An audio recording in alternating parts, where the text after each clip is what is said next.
भारतीय ज्ञान परंपरा विविध आयाम सर्टिफिकेट कोर्स में आप सभी का हार्दिक स्वागत है, अभिनंदन है। हमारे आज की विद्वान वक्ता लखनऊ से पटल पर जुड़ी हुई हैं डॉक्टर रजनी गुप्त जी। आपका स्नेह, आत्मीयता और आशीर्वाद हम सभी को मिलता रहता है। मैं आपका संक्षिप्त परिचय प्रस्तुत करना चाहती हूँ अपने विद्यार्थियों के बीच। आप राष्ट्रकवि मैथिली शरण गुप्त की जन्मस्थली चिरगांव की हैं और अभी अभी पिछले वर्ष आपने कि याद जो करे सभी, ये राष्ट्रकवि मैथिली शरण गुप्त दद्दा जी पर उपन्यास लिख करके एक ऐसा अद्भुत कार्य किया है जो अविस्मरणीय रहेगा। इसके अलावा आप कथाकार के रूप में पूरे राष्ट्र में विख्यात हैं। राष्ट्रीय अंतर्राष्ट्रीय क्षितिज पर आपकी अलग ख्याति है। आपके उपन्यासों में कहीं कुछ और वाणी प्रकाशन दिल्ली से प्रकाशित है। किशोरी का आसमां, एक ना एक दिन, कुल जमा 20, ये आम रास्ता नहीं, कितने कटघरे, नए समय का कोरस, याद जो करें सभी, राष्ट्रकवि मैथिली शरण गुप्त जी के जीवन पर आधारित उपन्यास आपका प्रकाशित हुआ है और इस उपन्यास ने आपको अंतर्राष्ट्रीय स्तर पर प्रसिद्धि दिलाई है। राष्ट्रकवि मैथिली शरण गुप्त पर एक उपन्यास लिखना अपने आप में बहुत ही अद्भुत कार्य है। इसके अलावा आपने बहुत सारे कहानी संग्रह लिखे हैं। एक नई सुबह, हाट बाजार, प्रेम संबंधों की कहानियां, अस्ताचल की धूप, फिर वहीं से शुरू, ढलान पर धूप, सतह पर चांद, फ्रेम से बाहर, धुंध पार की रोशनी, और न सिर्फ कहानियां, न सिर्फ उपन्यास, स्त्री विमर्श पर भी आपकी पुस्तकें हैं। जैसे सुनो तो सही, ये आलोचनात्मक पुस्तक सामयिक प्रकाशन दिल्ली से प्रकाशित हुई है। बहेलिया समय में स्त्री, ये भी स्त्री मुद्दों पर आलेखों की बहुत ही सारगर्भित पुस्तक है। आपने कई पुस्तकों का संपादन भी किया है, जैसे आजाद औरत कितनी आजाद, मुस्कराती औरतें, आखिर क्यों लिखती हैं स्त्रियां।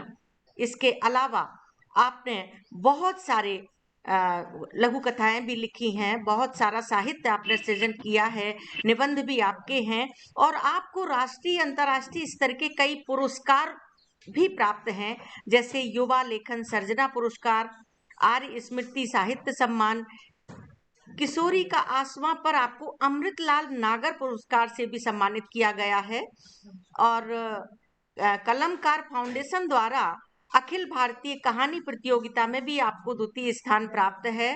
अस्ताचल की धूप कहानी संग्रह पर उत्तर प्रदेश हिंदी संस्थान द्वारा मुख्यमंत्री द्वारा आपको राबी स्मृति सम्मान से नवाजा गया है। कितने कटघरे पर महादेवी वर्मा अवार्ड आपको मिला है। तिराहे पर 3 पर पृथ्वीनाथ भान सम्मान जयपुर से मिला है। सिंगुलु पुरस्कार, स्पंदन कीर्ति सम्मान, बहुत सारे सम्मान आपको प्राप्त हैं। आप पर दर्जनों शोध कार्य विद्यार्थियों ने किए हैं, जो अन्य विश्वविद्यालयों से और देश भर के अन्य विश्वविद्यालयों से आप पर शोध कार्य भी हुए हैं। और मुख्य रूप से आप साहित्यकार तो हैं ही, कथाकार तो हैं ही, लेकिन साथ में आप सरकारी बैंक में मुख्य प्रबंधक के पद पर सेवाएं दे रही हैं। इतनी विशिष्टताओं के बीच हम आपका अपने विद्यार्थियों और महाविद्यालय परिवार की ओर से हार्दिक स्वागत करते हैं, अभिनंदन करते हैं। आज भारतीय ज्ञान परंपरा विविध आयाम पर मैं चाहती हूं कि हमारे विद्यार्थी आपके वक्तव्य से लाभान्वित हों, तो मैं ज्यादा समय न लेते हुए आपको बड़े सम्मान से वक्तव्य के लिए आमंत्रित करते हैं। परम श्रद्धेय दीदी डॉक्टर रजनी गुप्त जी। नमस्ते। और बहुत अच्छा लग रहा है कि इतना अच्छा विषय आपने चुना है, भारतीय ज्ञान परंपरा। आवाज आ रही है ना? जी आ रही है। अच्छा, तो ये विषय बहुत अच्छा लगा मुझे, खास तौर पे ये जो ज्ञान परंपरा का आपका जो हम पढ़ रहे थे, जो मिला हुआ आमंत्रण है, और खासतौर पे राष्ट्रीय शिक्षा नीति 2020 में जो इस विषय को शामिल किया गया और इसको साहित्य से जोड़ा गया, तो ये सबसे बड़ी बात है कि विविध आयामी इतिहास, कला, धर्म, अध्यात्म, दर्शन, साहित्य, संस्कृति, आयुर्वेद, चित्रकला, मूर्तिकला, न जाने कितनी ज्ञान परंपराएं हमारी प्रचुर मात्रा में पूरे देश में फैली है। और इस भारतीय ज्ञान परंपरा को साहित्य से जोड़ के, उच्च शिक्षा से जोड़ के आपने एक वैश्विक दृष्टि का परिचय दिया है। तो इसके लिए मैं आयोजकों को, संयोजक जो हैं डॉक्टर सरोज गुप्ता जी, उनको मैं रियली मैं धन्यवाद देती हूँ। और फिर उसके बाद आपने लिखित साहित्य से तो जोड़ा है। तो ये कार्यक्रम का उद्देश्य और कार्यक्रम का संयोजन और विषय का चयन बहुत अच्छा है। अब मैं सीधे सीधे साहित्य पर आती हूँ। आप सब जानते हैं कि हमारे देश में बहुत बहुत सालों तक, हजारों सालों तक वाचिक परंपरा का निर्वहन होता रहा। लिखित साहित्य बहुत देर में आया, और पारंपरिक साहित्य है जिसका कोई ज्ञात लेखक नहीं है, अनुमान पर आधारित है, जो एक पीढ़ी से दूसरी पीढ़ी तक मौखिक रूप से चली आ रही है। एक ऐसी संचित सामग्री है पारंपरिक साहित्य, जो हमारे देश की संस्कृति को, रीति रिवाजों को, मूल्यों को, जीवन शैली को, विश्वास को, पद्धति को, यानी कि भारत की सामाजिक, सांस्कृतिक जो समावेशी संस्कृति है, उन मूल्यों का वहन करती है। अनेकता में एकता का प्रदर्शन सबसे ज्यादा अगर कभी होता है तो लोक साहित्य में। ना वहां जाति, ना वहां धर्म, ना वहां संप्रदाय, किसी तरह का भेदभाव नहीं है। आप चाहे कबीरदास के साहित्य को ले लें, चाहे आप सूरदास के साहित्य को ले लें, चाहे आप रहीम रजखान के साहित्य को ले लें, और इससे भी पहले, हजारों साल पहले अगर हम जाएं तो वेद को, महाभारत को, पुराणों को, रामायण को, ये बहुत ही लंबी परंपरा है देश की। लिखित साहित्य के आने के पहले वाचिक साहित्य में, और वाचिक साहित्य ही धीरे धीरे जनश्रुतियों में, लोकोक्तियों में, जनश्रुतियों में गया और पारंपरिक साहित्य का ताना बाना पहना। तो जो आज आपने भारतीय ज्ञान परंपरा में साहित्य को जोड़ा है, तो उसमें केवल साहित्य ही नहीं है, उसमें समग्रता से देखा जाए तो धर्म, संस्कृति, कला, और वो जो सनातन शाश्वती जीवन संस्कृति है, जीवन शैली है, उसके से जुड़े हुए सामाजिक, सांस्कृतिक, राजनीतिक, आर्थिक पक्षों को तो लिया ही लिया है, साहित्यिक और वैज्ञानिक पक्षों को भी आपने शामिल किया है। तो ये हिंदी विभाग का एक बड़ा काम है, और इसके लिए ये जो विषय का वैविध्य है, तो अब मैं एक बताना चाहती हूँ कि जो विषय का विस्तार करते हुए, कि भारतीय ज्ञान विज्ञान को लेकर बहुत सारे प्रयास हुए हैं, शोध में भी हुए हैं और बहुत सारे काम हुए हैं। इन कामों में जब हम हिंदी साहित्य को लाते हैं, तो हिंदी साहित्य का जो इतिहास है, साहित्य इतिहास लेखन की जो परंपरा है, वो भी बहुत हजारों सालों से चली आई है, जिसमें अनौपचारिक इतिहास, साहित्य इतिहास लेखन है और औपचारिक लेखन है। जैसे अगर हम बहुत पुराने दूर ना भी जाएं, और अगर हम अपने ही देश की बात करें, तो 4000 वर्षों से ज्यादा पुरानी है हमारे देश की साहित्यिक परंपरा, जिसमें सबसे पहले में लोक भाषाओं में जो संस्कृत परंपरा है, उसका विकसित रूप ही आगे चला है। और अगर हम गूढ़ जाएं, तो जो प्रेम कथाएं उस जमाने की है, जैसे 84 वैष्णवन की वार्ता, 252 वैष्णवन की वार्ता, भक्तमाल, कविमाल, कालिदास हजारा, ये जो समूचा टुकड़ों टुकड़ों में लिखित रूप में जब साहित्य उपलब्ध हुआ, तो ये पूरे देश में फैलता चला गया।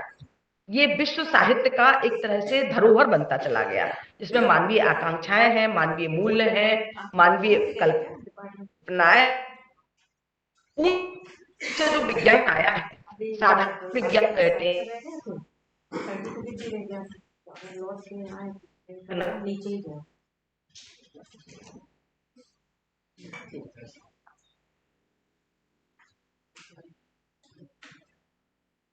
उन्हीं की तरफ से उन पे जुड़ी है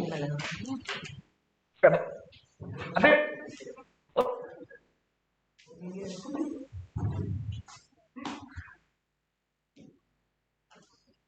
बोले कुछ, क्या बोले? आपकी आवाज नहीं आ रही है दीदी। हेलो।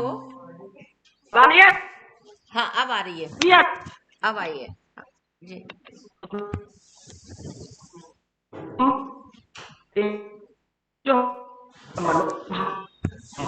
क्लियर नहीं आ रही है दीदी, क्लियर नहीं आ रही है अभी। कुछ प्रॉब्लम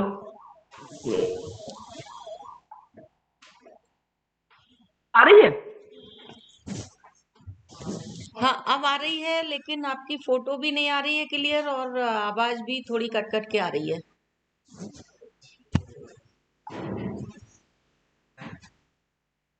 फिर से क्या प्रॉब्लम हो सकती है?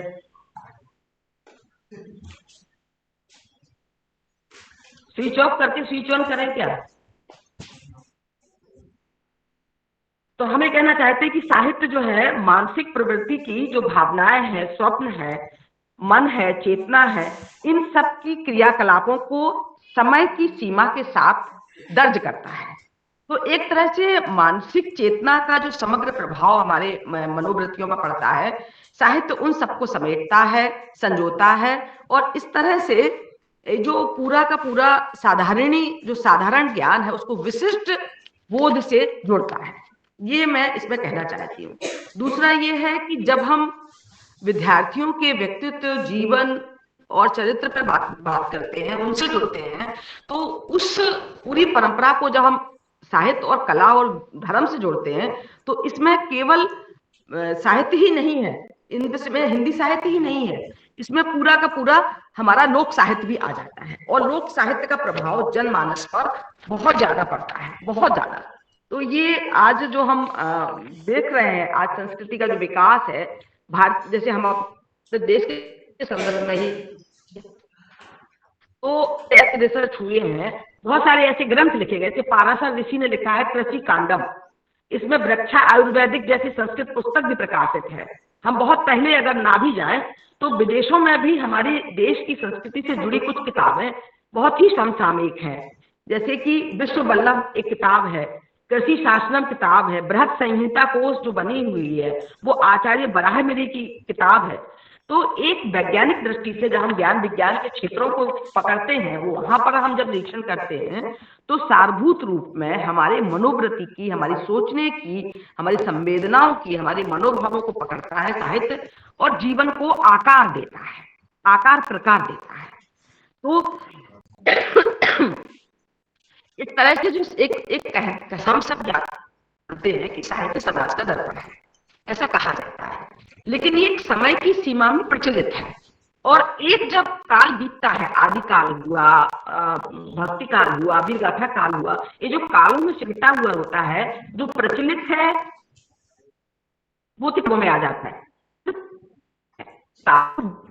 नहीं है, वो सारी कारों को और अवधारणाओं को प्रभावित करता है, और उन अवधारणाओं को जब हम प्रभावित होते हैं साहित्य से और लेखन से, तो तमाम ऐसी चीजें हमारे आज के दौर में क्लासिक जिसे संरचना कहते हैं, विश्व श्रेणी का साहित्य जो है वो होता है।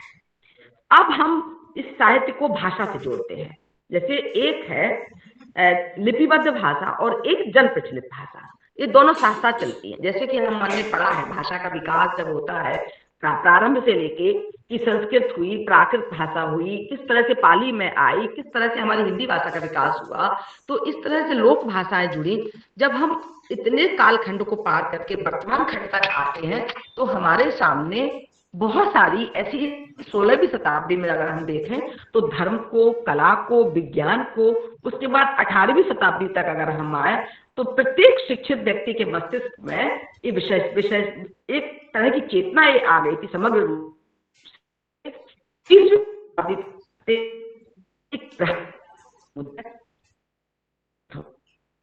दीक्षा का माहौल हुआ, और पूरे देश में वर्तमान में लेके जो आज हम देख रहे हैं मूल्य, उस शासन प्रणाली से लेके, शिक्षा से लेके, ये काफी तेजी से चला। तो अब हम जब लोक साहित्य की बात करेंगे तो लोक साहित्य में लोक वार्ता, जैसे हम और आज आपके बीच में जो वार्ता हो रही है, ये वार्ता लोक वार्ता है। इसमें हर्ष, खुशी है, विषाद है, भय है, प्रेम है, करुणा है, शोक है, इन सब की सामूहिक अभिव्यक्ति ही साहित्य कहलाती है। और वो सामूहिक अभिव्यक्ति को ही लोक साहित्य का जन्म हुआ है, चाहे वो लोक गीतों के रूप में हो, लोक कथाओं के रूप में हो, लोक नाट्य के रूप में हो, कहावतों के रूप में या पहेलियों के रूप में। मैं यहाँ पर आप सबको परंपरागत तौर पर जो हम साहित्य पढ़ते हैं, हिंदी साहित्य का इतिहास या जो साहित्य की जो चारों युग हैं, उनके बारे में बात ना करके हम लिखित साहित्य की परंपरा की बात कर रहे हैं। मैं मतलब विषय पर ही केंद्रित हूं। तो अब मुझे ये कहना है कि जैसे नदी की धारा बहती है स्वच्छंद और निर्द्वंद, इसी तरह मानव इतिहास भी उसी तरह तेजी से बहता है। हजारी प्रसाद द्विवेदी ने बहुत पहले लोक साहित्य की विशेषता स्पष्ट करते हुए साफ शब्दों में लिखा है कि ऐसा मान लिया जा सकता है कि जो चीजें लोक चित्त से सीधे उत्पन्न होकर सर्वसाधारण को की चेतना को आंदोलित करती हैं, प्रभावित करती हैं, वही लोक साहित्य है, वही लोक शिल्प है, वही लोक नाटक है और वही लोक कथानक है। ये द्विवेदी जी ने विचार और वितर्क नामक पुस्तक में लिखा है। हम यहाँ के बाद जब हम लोक वार्ता की बात करते हैं, लोक साहित्य की बात करते हैं और लिखित साहित्य की बात करते हैं, ये तीनों एक साथ जुड़ी हैं। लोक वार्ता, लोक साहित्य और लिखित साहित्य। मौखिक परंपरा जो चलते चलते इतनी ज्यादा प्रभावी हो जाती है कि जरूरत पड़ती है कि हम कबीरदास जी ने जो कहा है उसको लिपिबद्ध कर लें, शब्दबद्ध कर लें। अगर ऐसा ना होता तो सोचिए, हजारों सालों के इतिहास को, हजारों सालों के समय को, संवेदना को, साहित्य को हम नहीं पढ़ पाते, हम नहीं समझ पाते। वर्तमान समय में जब हम उसको संरक्षण की बात करते हैं तो लिखित रूप में हमारे पास एक व्यापक साहित्य है।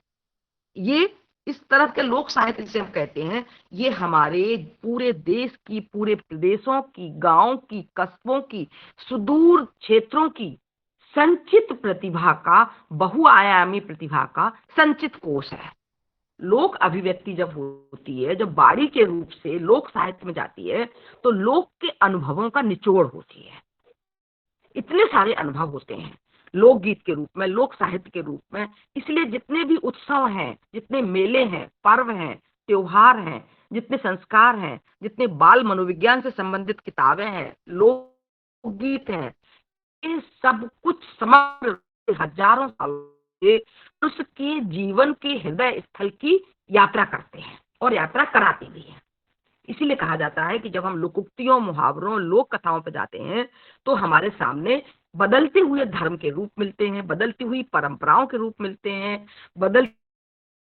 मिलते हैं और बदलती हुई आदर्श जीवन मूल्यों की पथ प्रदर्शक जो महान व्यक्ति हैं, महान चरित्र हैं, जैसे राम को देख लें, हम भगवान श्री राम को, कृष्ण को देख लें, या जो आगे चल के जो महाभारत, रामायण, गीता, पुराण, जो महान चरित्र हमारे नायक हैं, आज जो जन नायक बन गए, कृष्ण जैसे जन नायक हैं, जैसे राम जन नायक हैं, एक महान चरित्र नायकों को और लोक रक्षक तमाम हमने देवी देवताओं का जो बहुत लंबी परंपरा है और तमाम योद्धा है, योद्धाओं से संबंधित जितनी भी कथाएं हैं, जितनी भी लोक साहित्य है, ये आज भी हमारे जीवन के अंधेरों में रोशन करती है। लोक कथाओं की तरह लोक नाटक भी है जिसमें जनता की अभिव्यक्ति है।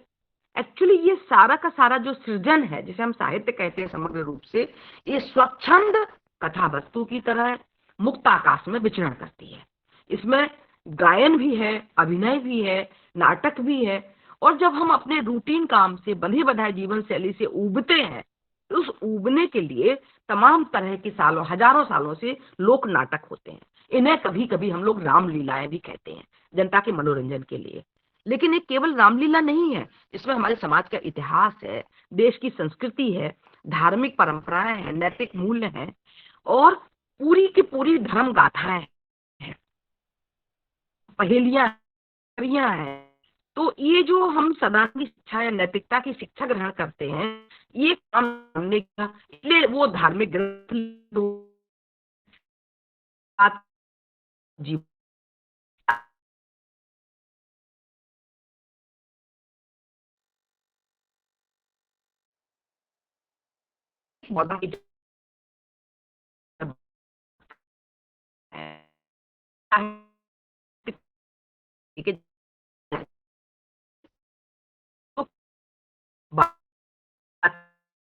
है है, क्या सारे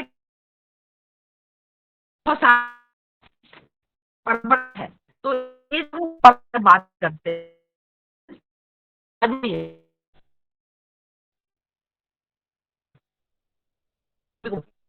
वो बुला रहे तो बात है, तो उसमें आवाज है।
हाँ, चलिए। मैं लोक साहित्य की बात कर रही थी कि लोक साहित्य में बहुत वैविध्यपूर्ण अभिव्यक्ति है और वो सीमाओं को पार करते हुए बहुत सारे जगहों पर हम उसको देखते हैं। तो यहाँ व्यक्तिनिष्ठ ज्ञान नहीं बचता, ये समाजनिष्ठ ज्ञान हो जाता है और ये अनुभव की कसौटी पर कसकर पूरे देश काल की सीमाओं को लांघ के इसके जो संदेश हैं, इसके जो निष्कर्ष हैं, ये सर्वजन हिताय हैं, ये बहुजन हिताय हैं, बहुत विश्वसनीय हैं। यही कारण है कि आज न केवल समाज विज्ञान, न केवल साहित्य, न केवल लोक साहित्य, बल्कि मानवीय ज्ञान की प्रत्येक शाखा के लिए संपूर्ण लिखित सामग्री बड़ी बड़ी बहुत व्यापक है, जिसमें मनोविज्ञान भी है, दर्शन शास्त्र भी है, धर्म है, समाज शास्त्र है, ये तमाम तथ्यात्मक बातें हैं। इसमें लोकगीत है, कथा गीत है, लोक गाथाएं हैं। तो भाषा के जरिए, शब्दों के जरिए ये विकास की लंबी परंपरा चलती है और लोक भाषा के सहारे हम लिखित साहित्य की परंपरा तक की लंबी यात्रा पार करते हैं। जब हम ऐतिहासिक कालखंड की तरफ जाते हैं और एंथ्रोपोलॉजी या निर्विज्ञान के बिना हमारा काम नहीं चल सकता। डॉक्टर सत्येंद्र ने लिखा है कि मानव विज्ञान की शाखा इतनी विशाल है जिसमें विविध जातियां, उपजातियां और मानव के समुदाय हैं। इसलिए जब हम लोक साहित्य और धर्म शास्त्र को एक साथ जोड़ते हैं तो इसमें हमें बहुत पौराणिक धर्म कथाएं, परंपरागत वैशिष्ट में जो आती हैं पीढ़ी दर पीढ़ी, और उनसे ही धीरे धीरे हमारा साहित्य जुड़ता चला जाता है। ना केवल आदिकाल का साहित्य, ना केवल वीरगाथा काल का साहित्य या रीतिकाल का साहित्य की बात करें, आधुनिक साहित्य तक आते आते ज्ञान विज्ञान की ये सुदीर्घ परंपरा जिसकी जड़ें बहुत गहरी हैं, उन हमारे लोक विश्वासों से जुड़ी है। और जब हम लोक विश्वासों पर तमाम पूजा, आराधना, धर्म, अध्यात्म, लोक साहित्य को जोड़ते हैं तो मानव मन के विश्लेषण की लंबी प्रक्रिया से अपने आप जुड़ते चले जाते हैं। और जहां पर मानव मन, मानव चेतना, मानवीय भावनाएं, कल्पनाएं, संवेदनाओं की बात करते हैं तो हमारा आधुनिक साहित्य इस मामले में बहुत आगे आ गया है। आधुनिक साहित्य में जैसे ही हम ये रहस्यवाद, छायावाद, आधुनिक युग की बात करेंगे, हिंदी साहित्य के इतिहास की बात करेंगे, तब हम हिंदी साहित्य के इतिहास पर आते आते भाषाओं का जब विकास होता है या शैली का विकास होता है, शिल्प का विकास होता है, तो नई कविता, अकविता का आंदोलन और इधर पूरी नई कहानी आंदोलन से लेके आज तक की संपूर्ण साहित्य की सुदीर्घ परंपरा से जुड़ते चले जाते हैं। तो आदिम प्रवृत्तियों, आदिकाल से लेके, जहां पर वीरगाथा का युग रहा, वीरगाथा काल से लेके लोक विश्वासों, लोक धारणाओं से लेके चेतन और अवचेतन मन की विविध परतों को उकेरते हुए जब हम मनोविज्ञान की दुनिया में जाते हैं तो उन मूर्त और अमूर्तन को शब्द देते हुए साहित्य के पास अपने आप चले जाते हैं। तो लोक साहित्य, दर्शन शास्त्र, समाज शास्त्र और इसके साथ साथ मानव विज्ञान को जोड़ते हुए हम इतिहास से जुड़ते चले जाते हैं। एक चीज मुझे जो अभी अभी याद आ रही है कि जब आजकल की जो ज्ञान विज्ञान की शाखाएं हैं, इसमें सूचना तकनीक भी जुड़ गया है। आज के युग में साहित्य के साथ साथ सूचना तकनीक भी जुड़ गया है। आज विज्ञान जीवन और शक्ति, एक शक्ति भी देती है और एक सीमा भी देती है। आज सूचना और प्रौद्योगिकी के दौर में पूरे विश्व एक ग्लोबल गांव में बदल गया है। जहां विज्ञान तर्क और परीक्षण पर आगे बढ़ता है, उसी तरह साहित्य विश्वास पर, संवेदनाओं पर, भावनाओं पर और कल्पनाओं पर जुड़ा है। ये संपूर्ण लिखित साहित्य है जिसमें परंपरागत रूढ़ियां और अंधविश्वासों से मुक्त होकर तर्क की कसौटी पर हम सत्य को परखते हैं। और साहित्य भी जीवन की सच्चाई को, जीवन के मर्म को, जीवन की व्यथा को, वेदनाओं को, तकलीफों को, अंतरतम की के संवेदनाओं को पकड़ते हुए बाहरी दुनिया की चुनौतियों से जूझता है। ये यद्यपि परंपरागत जीवन मूल्य है, साहित्य उनको बहन करता है, लेकिन पुराने के प्रति नकार का भाव भी हमारी लिखित परंपरा में है। नए मूल्यों के प्रति पुराने मूल्यों के प्रति नकार का भाव है और लोकमानस अपने युग के अनुसार बदलाव लाता है, समझता है, अपने को ढालता है। और ये बदलाव की प्रक्रिया इतनी धीमी होती है, इतनी स्लो होती है कि हमें लगता है कि समय बदल रहा है और हम नहीं बदल रहे हैं। ये साहित्य में भी हम देखते हैं कि बहुत तेजी से भाषा और तकनीक में सुधार आया है। आज जो इंग्लिश हम बोल रहे हैं, हिंदी और अंग्रेजी मिली हुई भाषा बोल रहे हैं, आज की जो साहित्यिक यात्रा है वहां तक आ चुकी है। आज सर्जक लोकमानस, चूंकि साहित्य लोकमानस की अभिव्यक्ति है, अभिव्यक्ति करता है, इसीलिए जब हम नवीनता को लाते हैं, अपनाते हैं, तो नए नए विचार आएंगे और अभिव्यक्ति के माध्यम भी नए नए बनेंगे। और जब अभिव्यक्ति के माध्यम नए होते हैं तो सूचना प्रौद्योगिकी के अंतर्गत लोक साहित्य, लिखित साहित्य की लंबी परंपरा में मुहावरे, लोकोक्तियां भी अंग्रेजी से होते हुए हिंदी में आ गए हैं। अब वो पुराने भी कम कम है और फिल्मों से, दूरदर्शन से, इंटरनेट से सूचना तकनीक ने बहुत तेजी से अपने को समृद्ध किया है। तो लोक में इतनी ताकत है कि युग के अनुसार अपने को बदलता है और साहित्य में दर्ज करता है। तो आज का जो साहित्य है वो सूचना तकनीक पर आधारित है, विज्ञान से प्रभावित है और आज की जो जीवन शैली है उसको संरक्षित भी करता है, संवर्धित भी करता है और नए तरीके से स्थायी महत्व की कुछ चीजें जुड़ती चली जाती हैं। जैसे कि आपसे मेरा संवाद, ये जो सूचना तकनीक का नया दौर है कि हजारों किलोमीटर की दूरी पर बैठी हुई मैं आपसे कुछ संवाद कर पा रही हूँ, आपसे कुछ बोल पा रही हूँ। तो ये ही है लोक समाज का दर्पण और लोक समाज को देखने वाला माध्यम, सबसे सशक्त माध्यम साहित्य है, जिसमें लोक जीवन के विभिन्न पक्ष हैं, परंपरागत और आधुनिक मूल्य हैं, उनकी टकराहट है और उनकी टकराहट से जीवनी शक्ति पाने वाले बहुत सारे लोग हैं। तो पीढ़ी दर पीढ़ी समाज का मार्गदर्शन करने वाला साहित्य किसी भी सीमा में बंध के नहीं रहता, चाहे वो धर्म की सीमा हो, जाति की सीमा हो, राष्ट्र की सीमा हो, वो संपूर्ण जनता को छूता है और जनमानस की अभिव्यक्ति लिखित रूप में दर्ज करता है।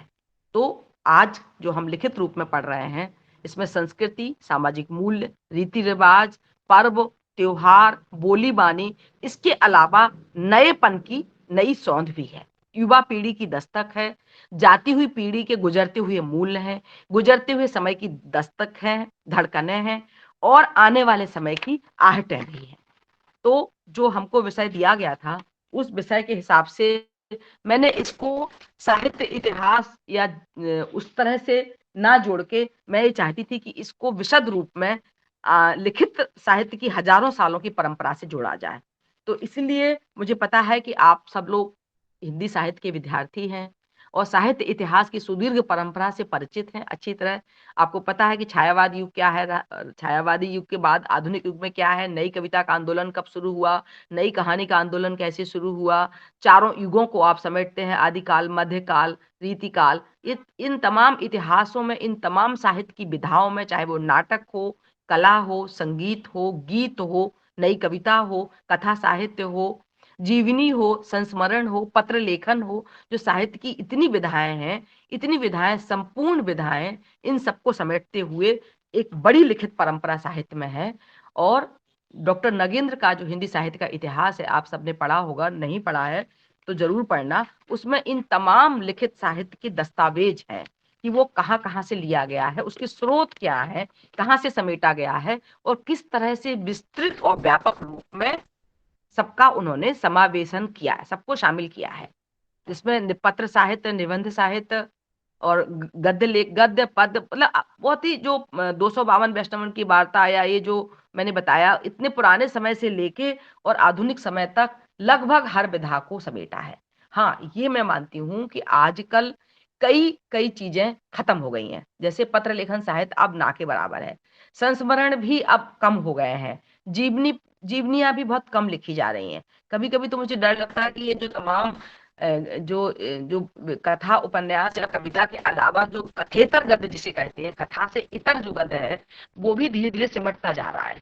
तो इस तरफ ध्यान देने की जरूरत है कि साहित्य की समृद्ध होने की जो परंपरा है, जिसमें तमाम विधाएं हैं साहित्य की, उन विधाओं का विकास हो, और ऐतिहासिक उपन्यास जैसे लिखे जाते हैं जिसमें इतिहास को कल्पना के साथ मिला के एक लिखित परंपरा, वो भी जैसे अभी हाल में कई उपन्यास ऐसे आए हैं, जिसमें अभी हमने पढ़ रहा था, बेगम हजरत महल का उपन्यास पढ़ा था, जिसमें उन्होंने उस जमाने को लिखा है, इतिहास में कल्पना का रंग आपने पढ़ा ही होगा, बिंदरलाल वर्मा का रानी लक्ष्मीबाई उपन्यास जैसे आया है। तो ऐतिहासिक उपन्यासों को उठाते हैं तो इतिहास के साथ कल्पना और गल्प, इन तीनों का सम्मिश्रण करते हुए सरसता और पठनीयता का ध्यान रखना पड़ता है। तो इस तरह से बृहद रूप में साहित्य की लिखित परंपरा है, और मुझे लगता है कि मैंने टूटे फूटे रूप में काफी चीजों को समेट लिया है, और पता नहीं आपने कितना ग्रहण किया, कितना पहुंचा, लेकिन मैंने कोशिश की है कि उन तमाम चीजों को संक्षेप में बताएं। अगर सरोज दीदी कहें और समय हुआ है या समय नहीं हुआ है, कृपया मुझे बताएं कि सुनाई भी कितना दिया, कितना नहीं सुनाई दिया।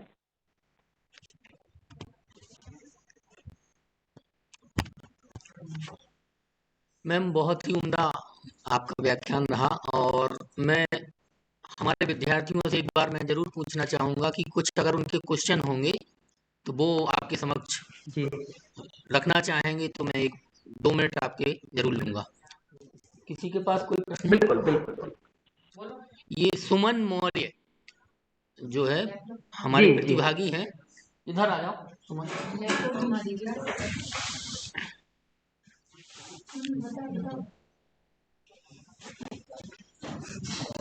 मेरा एक क्वेश्चन था कि जैसा हमारा टॉपिक है भारतीय ज्ञान परंपरा, तो इसमें हमारे जो प्राचीन मूल्य थे है ना, जिनसे हमें एजुकेशन वगैरह मिलता था, और अभी जैसे आपने बोला कि जो सूचना प्रौद्योगिकी है उससे हमें बहुत सारा मतलब एक बोलते हैं कि सहूलियत टाइप की हो गई है। तो इसमें एक जो एक समीक्षात्मक मतलब एक बोलते हैं ना, दोनों पहलू को इक्वल करके तुलना है ना, तुलनात्मक, मैं ये चाहती हूँ कि आप थोड़ा मुझे बताएं मैम।